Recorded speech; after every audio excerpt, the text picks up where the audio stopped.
Here's a great quote from an intelligent financial advisor, Carl Richards. He says, risk is what's left over when you think you've thought of everything there is.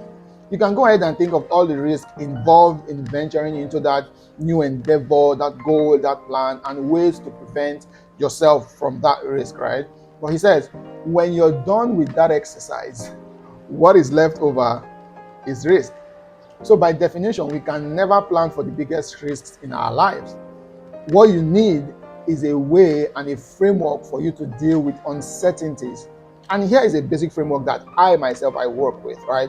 Number one is calm down, don't panic, right? You hardly make any good decisions when you're unstable. And now, I know this may be easier said than done, but you got to learn it, right? That's why it's a framework. You learn how to use the framework. Number two, count your losses.